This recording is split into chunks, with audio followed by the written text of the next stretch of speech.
Hello, my name is David McCurrach, and the title of my presentation is VR in the Classroom, a double-edged sword of innovation. So there's essentially three parts to my presentation. The first is that I'm going to give the rationale for using VR in the classroom. Then the setup and some practical examples of me demonstrating some actual apps you might use. Then lastly, I will go over the drawbacks. So first I want to go over the rationale for why you would use VR in education. And essentially, it's that learning should be experiential, and because of that, VR kind of encapsulates that in the next best way to actually doing something. That's because VR is multimodal, which means it's using different feedback, 3D display, spatial audio, and interaction with these sort of 3D objects in a 3D environment. So how does this relate to language learning specifically in VR? Well, the first benefit really is contextual learning. This is achieved through the aforementioned multimodal stimuli, which in turn essentially improves the cognitive processes that affect language learning. This basically happens through being able to witness cause and effect, and that increases knowledge retention. In what way? Well, essentially, this happens through perhaps learning abroad in impossible in practical contexts. So, for example, you could simulate going to another country, walking around a city, or doing some other kind of impossible thing like going to space or going to the bottom of the ocean. And in turn, this also leads to more meaningful experiences and a greater increase to authentic language. So one of the most important aspects of VR is something called presence. And essentially it's immersion so strong that it feels like being there. So people that have tried VR, and especially the most modern and recent VR, say that it feels like you've been transported to another world. And I've got a quote here: "The brain does not distinguish between highly realistic simulations and real-life interactions." So again, this is the sort of the best embodiment of constructivist learning.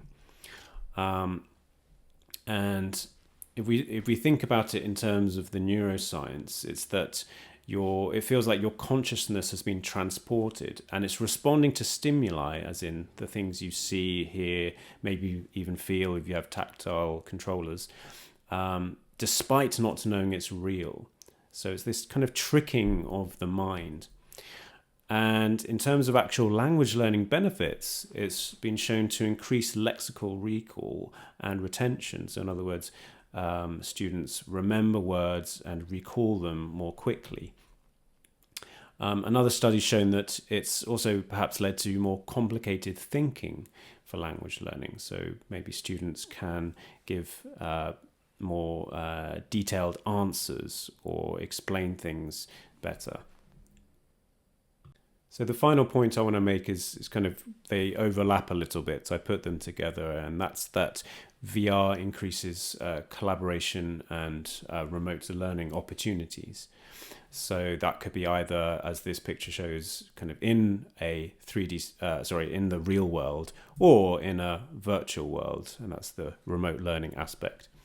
But the basic idea is that learning together increases interactions, which increases language exposure and therefore increases motivation.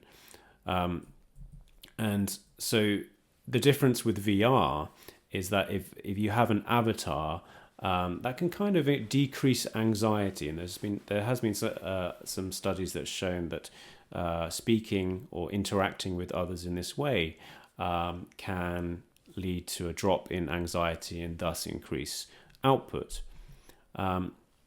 There's also something called the Proteus effect, where depending on the avatar choice or the environment they're in, that can affect the user's behavior. And this Proteus effect study showed that if students, chose an avatar that was, like taller, that improved their confidence and therefore, again, improved their ability to increase their output. So next, I want to move on to the equipment you might find yourself using in a classroom context. And essentially there's two types. So there's PC reliant VR, which we see in the top picture. That means a headset that needs a fairly powerful PC or laptop to function. So this could be tethered with a wire, or it can be wireless, but you need a PC. The pros are that it has the best quality. So obviously with a high powered PC, you get the best graphics. There's more apps. It's also maybe more comfortable because you have things like higher refresh rates, higher definition displays, and so on. The cons are that it does need this high spec laptop or PC, and it can be, which is expensive, and it can also be a bit complicated to set up, which I'll talk about in a second. The other case is called all-in-one VR, which you can see in the second picture. And that's basically where everything is included within the headset. So the power, the processor, the battery, everything, it's all within the headset itself, and it doesn't need a PC. So here the pros are that it's easy to set up. Obviously, it doesn't need a PC. There's no cables. On the other hand, they can be heavier, which means they're less comfortable. Obviously, the graphics aren't as good because it's usually based on a mobile phone architecture, and therefore it might be less immersive. However, I will mention that newer devices like this on the the Meta Quest 3 can also work as a PC reliant VR and an all-in-one VR. So it can kind of do both. So it's probably the best option for most people. So once you have your VR device, then you need to consider a few classroom practicalities. In other words, you need to ask yourself these kind of questions like, how many devices do you have? So if you have more devices, that means less waiting time for other students and the activities that they can do. Obviously, how many students are going to affect this as well? So if you have a bigger class, more students, again, it's affecting how it's going to work. Obviously, what is the VR setup? So if you're using a tethered set, with a laptop, that's going to affect placements. You can have one set versus a number of them around the room. Might be more difficult or more easy to manage. What's the classroom layout? So are you in a big classroom, a small one? Can students move their desks? Can they move around easily? Are you going to, bump into things? Are they going to bump into each other? Can you mirror the VR? So mirroring is essentially being able to have the students see what you see. So you basically take what you see in the headsets and they can see it on a projector. And this, I think, is really, really important, at least in the initial stages. Another thing you need to think about, are you going to do this in groups or one at a time, which I'll get onto in a second. But again, it affects the activity choice. And what about if students don't want to participate? So obviously not everyone is going to be comfortable putting and getting onto VR. So you maybe need to think of some activities that they can do. So the next thing I want to talk about is the sort of recommended classroom setups. And so the first one I recommend is stations, which I'm sure many teachers have done before on different activities. But, it's basically arranging desks into different stations with different activities for each one. And this is really good if you don't have very many headsets. Maybe even if you only have one, this is good. So first station I'd say would be, to do vocabulary practice, phrase practice, that whatever's relevant to the VR experience. Second would be the VR experience itself. And then once they do that, they go on to the discussion and reflection. But they can't obviously start with station 3. So this station 2 and station 3 can only be done in this way. And maybe a fourth station could be some kind of creative output. So, for example, designing something related to the experience, or making a newspaper, a blog, any kind of creative situation that's relevant to the VR experience. So the second setup is more simple, and it's basically just having one VR headset which is connected to a PC or laptop, and then that display is mirrored to the projector screen. And then students are simply watching, or maybe one might participate in the VR experience and take turns in that way, or perhaps one representative from a group, again taking turns, and students either observe or give instructions, that kind of thing. So next, I want to talk about some key points about this. The first thing is really important to demonstrate with mirroring. So as you can see, you need to show what you see to everybody. So you need to mirror. And depending on the headset or setup, there are variations. But generally speaking, it's fairly easy on PC to mirror. With the all-in-one setups, it's a bit more difficult. But it is possible. You also need to have a backup plan or alternative activities for students that don't want to participate, as I mentioned before. Especially a backup plan is important because there are a lot of things that can go wrong with VR and connections and so on. So always have a backup plan. If you don't have very many devices, or you only have one, you've got to keep the VR experiences or activities short, because again, you don't want to keep people waiting. So bear that in mind. Keep them as short as possible. The other thing, another kind of more logistical thing, is just have alcohol wipes to disinfect after each use. So you want to especially wipe the face cushions, the HMD thing that presses against your face. You'll need to wipe those down, or you can, there are disposable things you can use as well. So now I'm going to show you some tethered VR experiences. You'll notice that a lot of these are from 2016, which is a while ago. But I'm kind of doing this on purpose because they're still, even today in 2025, they still actually require fairly powerful PCs to run. That's because they scale at higher resolutions and higher refresh rates. So I would say that these experiences are fairly flexible in terms of what they will run at. So the first one is called the Blue VR, and essentially it's a whale encounter in the ocean. So here at the start, you can see me sort of standing at the bottom of the ocean on a shipwreck. So I would recommend teaching keywords related to marine biology, which are level dependent. So obviously high level students would get, high level words. You might even discuss ecological issues, diving experiences, and so on. In this experience, you can kind of walk around, look around. You can kind of interact with the fish if you wave your hands around a bit. They see me looking at a manta ray. So then during the experience, I would say students should describe what they see. So maybe they see this whale, and it's very impressive. It really does feel like it's there. So students describe what they hear or see.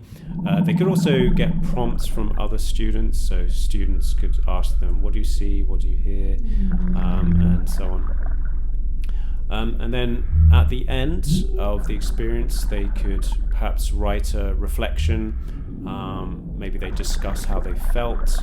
They could compare their experiences with other students, also interview each other, so you could prepare some questions that they ask each other, maybe even have a game based on some of the vocabulary. There we go. So the next experience I recommend is Google Earth VR. So here you can see I'm standing in Yosemite Park, somewhere in America. And you can also see you can manipulate the time of day by grabbing the sun, make it sunset or making it night. But anyway, the first thing you'd want to do is to teach key geographical terms, capital cities, landmarks, obviously level dependent. I'm now going to zoom out so you can see the world. And again, as I said, you can go anywhere you want. Let's go somewhere a bit more familiar. So here is Osaka, and maybe to the conference venue. So when students are actually using this app, there's lots of different activities they could do. So for example, in teams, they could listen to directions from other students and try to find their way around a city. Then they could also identify some famous landmarks, like a kind of a scavenger hunt, and while doing so, always describing what they see. And so also with this app, you can actually use the street view to see a high resolution 360 degree photo. So it's kind of what it's like on the ground, and there we go. Then at the end, after the activity's over, I recommend students maybe write a travel blog. You could set up group discussions, compare the city they're in to their hometown or some other kind of reflective activity. So the next recommended app is called Tiltbrush. It's also by Google.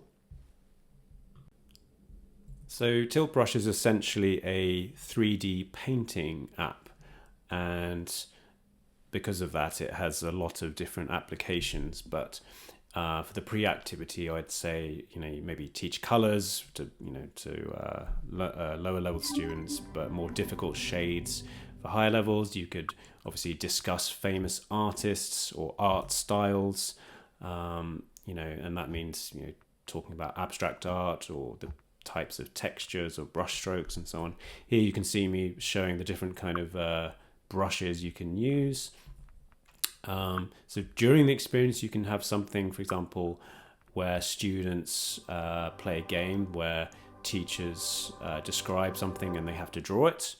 You could also have them play Pictionary, which is a pretty obvious way, or just have some kind of free drawing or free creation, that kind of thing.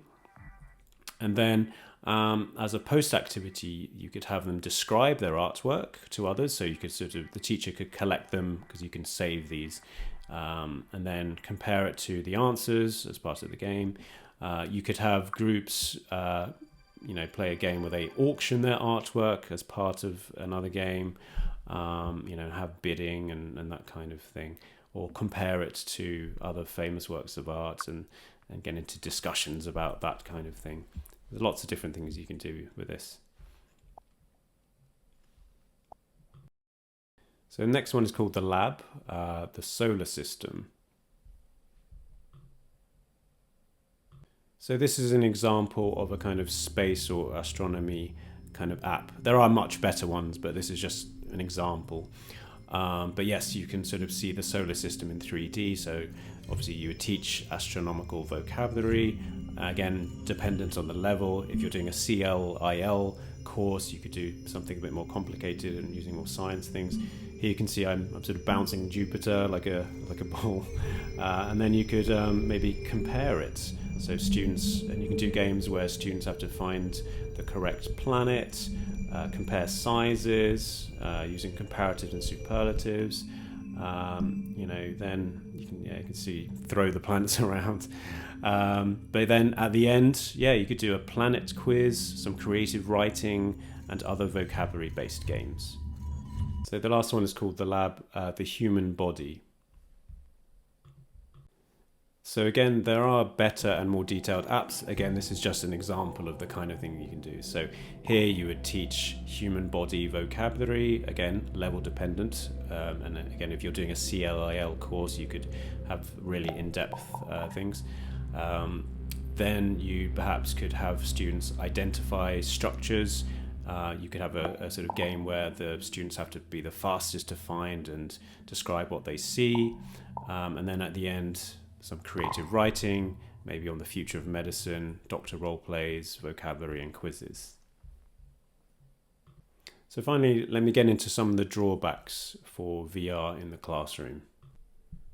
First are the practicalities involved, and I mentioned that isolation is quite a big issue because it makes class control quite difficult. So giving students instructions when they can't hear you or see you very well, if at all, is obviously going to be challenging.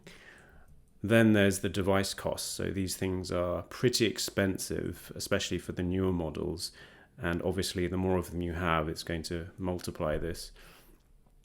Then lastly, there's things like training for both students and teachers, or just getting used to using it. So obviously this takes time, which is always a pressing issue. So then there are more cognitive issues like teacher aversion, and there's this famous debate about digital natives and immigrants, but it's basically talking about how some people grew up with technology and they're more likely to use it, whereas people that didn't are less likely to use it. Although that argument is a bit old, it still sort of highlights that maybe some older teachers are less likely to want to use these kind of things because it disrupts their established praxis. But then what about teachers that did grow up with technology who still don't want to use it? And this goes into concepts of self-efficacy. Like if teachers believe they can use it, they're more likely to use it. If they don't, then they're less likely to use it. And we have to think about how you might affect adoption in this way. But why might they not want to use it? Well, there's this sense of identity and loss of control. So when you teach in a 3D space, do you have the same amount of control? And this, again, it's a similar thing that happened working online. And that teachers didn't really like that. They didn't. It didn't feel like they were teaching in the normal way. So one of the biggest obstacles is discomfort, because if something is uncomfortable, you're not going to want to use it. So this happens especially with fast movement, and this causes a vestibular system. It's basically the inner ear. It's what is being seen is not matched to what's being felt, and this causes people to be sick. And it's, like I said, it happens when there's a lot of fast movements. So think about a sort of VR roller coaster. But even not even that, even if you're sort of in a game where you are moving forward, but your legs aren't actually moving, that can cause some people to feel sick. Other more practical things, when you put on a VR headset, usually has a head strap, and that messes up your hair. It can also pushing this sort of ski mask thing against your face. If students have makeup on, it can mess that up. So that's not great. And then there's this sort of embarrassment factor of, wearing this device and waving your hands around in the air. Students can feel embarrassed doing that. And that's obviously going to make them not want to do it, not want to try it. So that's a big obstacle. So in summary, I call this presentation a double-edged sword. Why? Because I think VR still has a lot of incredible learning potential, and it is possible to do it in the classroom, but more as an augmentation, once in a while kind of thing. And when I have done it myself in class, the students have said it has been some of the most memorable lessons they've had, so it is worth trying. However, it does come with these obstacles I'd mentioned, so there's a lot of room for improvement, but I think it's definitely possible going forward. Devices will shrink in size, they'll get cheaper, more comfortable. Perhaps something more akin to sunglasses are what I foresee in the future. So that's it from me. Just want to say thank you very much for watching, and hope you enjoy the rest of the conference. And here are my references.